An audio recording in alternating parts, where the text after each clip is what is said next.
In the year 2800, two astronauts from Earth, Adam and Jake, are seen in their spaceship. They are flying to a planet named Antares, which is rumored to have a large settlement of humans. It turns out that a deadly virus has left women back on Earth completely barren, so the two astronauts are the only hope left for humanity. Their mission is to venture to Antares, find some women, and convince them to travel to Earth for the boys. Shortly after, when the spaceship nears Antares, it suddenly becomes unstable due to the strange gravitational pull there. Adam and Jake try their best to regain control of the ship, and to some extent they do, but it still ends up crashing on the surface. Both the astronauts sustain minor injuries, but Jake comes off the worst of it. Adam quickly escorts him out before the smoke inside suffocates them. Then we are shown an aerial shot of the planet, Antares. It is a barren wasteland that has large formations of rocks everywhere with no signs of vegetation. Meanwhile, Adam operates on Jake's wounds and injects him with a futuristic syringe that heals him automatically. As the two are conversing, suddenly,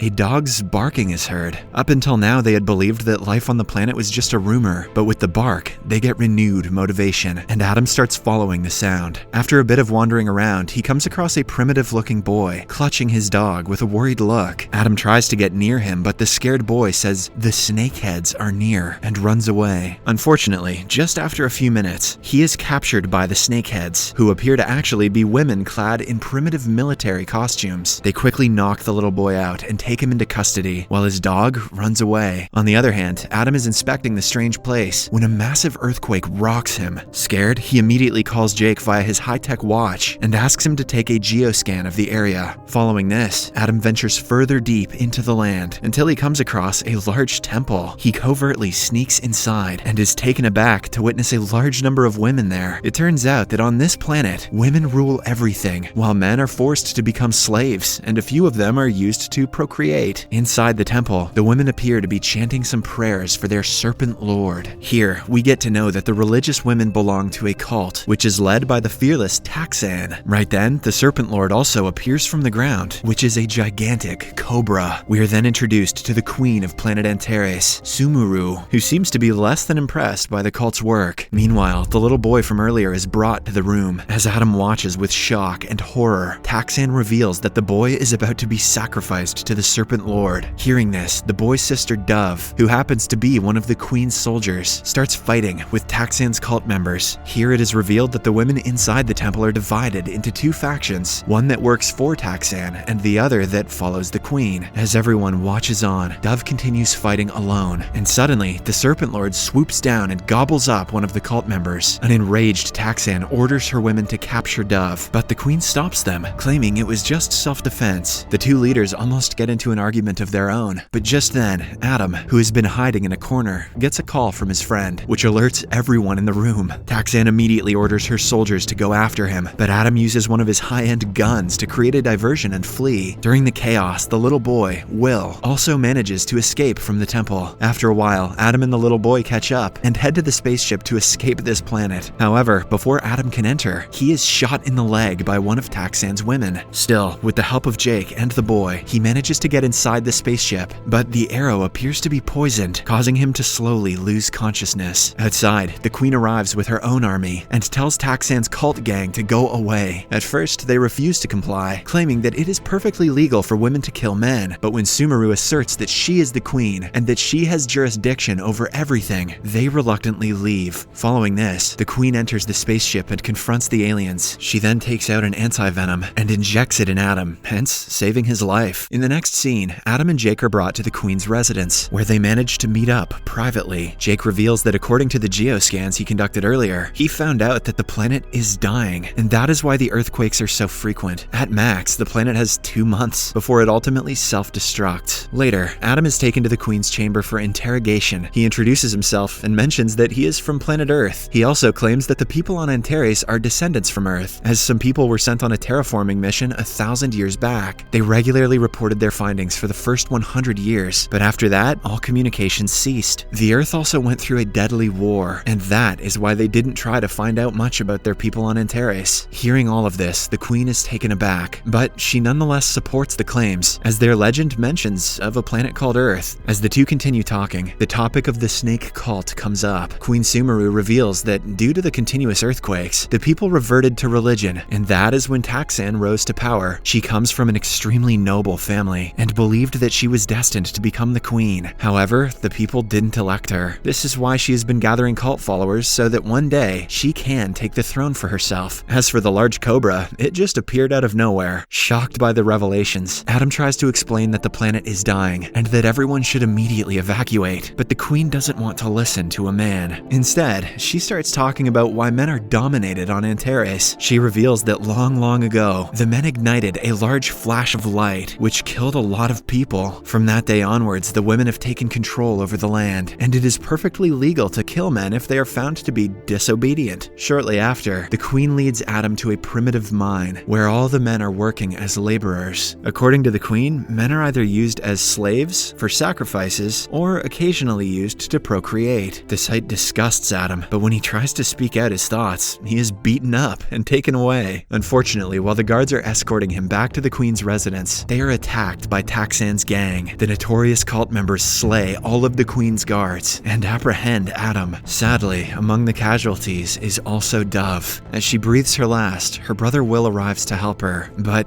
it is too late. Meanwhile, Adam is brought to Taksan's chambers, where the Serpent Queen asks him to join their cause. She even kisses him passionately to seduce him into their team. However, Adam, being the wise guy that he is, refuses straight away. "I'm an astronaut, lady, not a simp." This causes an altercation between the two, but before Adam can get hurt, the Queen, Jake, and Will, disguised as guards, come to his rescue. Taksan tries to fight back, but the Queen knocks her out with a single punch before leaving. On their way out through the tunnels, the astronauts discuss the state of the planet, and Jake reveals that they have less time than he had guessed earlier. According to his recent calculations, Antares may blow up in a matter of days. The Queen overhears their conversation and brings out her locket, which has a special kind of element in it. It turns out that the element is extracted from a place called the Burn Zone, which is the same spot that the spaceship from Earth landed 1,000 years ago. Hearing this, the astronauts get excited because if they can somehow reach the place and restart the ship, they can head back to Earth. The Queen also agrees to help them, and together, they start marching towards the burn zone. Along the way, they evade several of Taksan's goons, and also manage to free some men who were locked up as slaves. Once they finally reach outside, Queen Sumeru tells the astronauts that they still have to travel several kilometers, as the burn zone is located behind a large hill. Despite the challenges, and the Serpent group hot on their tails, Jake and Adam decide to continue their journey. Shortly after, Adam tries convincing the Queen to come along with them, mentioning that it's much safer up there on Earth. However, she politely declines, asserting that she doesn't rule the people, but serves them, which I guess means that she should let them all die. Just then, a massive earthquake hits, which causes the group to tumble down. With this, Jake deduces that the planet's impending doom is nearing. After a while, the group comes across the skeletal remains of a man, and when Jake examines it, he learns that the man died some 900 years ago, the same year that humans came to Antares. On further inspection, he also finds out that there was a solar blast in the area, and that is why most of the men perished. Hearing this, the Queen realizes that it was the same flash of light that their ancestors witnessed centuries ago. Since the light was caused by natural causes, the men were innocent after all. Hence, all these years, their religion, which stated that men are dangerous and evil, was built upon a lie. The revelation devastates the Queen, but the boys tell her to keep moving, as they don't have much time left. In the next scene, the group finally arrives outside the burn zone, which appears to be a huge space dome. Jake and little Will try to restart the engine from the control room, while Adam and the Queen head to another room to engineer the controls from there. After a lot of struggle, the astronauts manage to reignite the engine, but unfortunately, Taksan and her goons also show up. A deadly battle ensues between the two parties, but Adam, with the high-end gadgets, manages to blow up most of the evil women. Now, only Taksan is remaining, but she challenges the Queen to a fair one-on-one combat, to which the latter agrees. At first, the two are equally matched, but soon, using her impressive combat techniques, the Queen gains the upper hand. Realizing that she is about to lose, the evil Taksan takes out her knife and lunges forward to attack, but once again, the Queen easily counters. After beating up the Serpent Queen for a while, the Queen throws her against a generator, electrocuting her to a pulp. Still, the resilient Taksan is unwilling to give up, and she charges at the Queen with her knife, but this time, Adam fires at her and finishes her once and for all. At the end of the day, men and guns have their way. Hell yeah, amen, brother. Back in the the control room, Jake has managed to start the spaceship and it is now ready for takeoff. After learning that men are not responsible for any of the atrocities on Antares and that the planet is dying, the Queen also decides to join Jake, Adam, and Will in their journey to the Earth. Soon, the spaceship takes off and flies into the air. All the people of Antares, the men, the Queen's soldiers, and even Taksan's cult members gaze at the large spaceship in awe. Seeing them without their leader, Adam feels bad and suggests that they bring everyone inside the ship, as it has enough space for 500 people. Jake tries to assert that the violent earthquakes can destroy the ship, but Adam and the Queen are willing to take their chances. Left with no choice, Jake obliges to the orders and starts descending the spaceship. Soon, they arrive on the surface, and the people are awestruck to witness the large structure, which they previously called the burn zone. The Queen Sumeru steps out and orders everyone to get inside, mentioning that their planet is about to die, so that they are venturing into a far-away planet. The planet will have several other people, where there is no disparity in gender, race, or religion. Oh, I guess they're not talking about Earth after all. Hearing this, the people become excited, and they immediately enter the ship. However, before Jake and Adam can pilot the spaceship away from the planet, a massive earthquake rocks everyone. When they look outside, they notice the giant serpent attacking one of the ship's propellers. With time running out, Adam orders Jake to apply full throttle on the propeller, and fortunately, as soon as he does so, the serpent backs off because of the fire released from the propeller. With this, the spaceship finally takes off and leaves planet Antares forever. In the final scene, a woman enters the control room and hands little Will his lost dog. Apparently, the dog was saved by the woman, who also hid it from Taksan. The movie ends as everyone inside the control room plays with the puppy, while the spaceship blasts off to Earth. Subscribe for more videos like this, turn on notifications, and leave a like to help the channel out. Thank you for watching.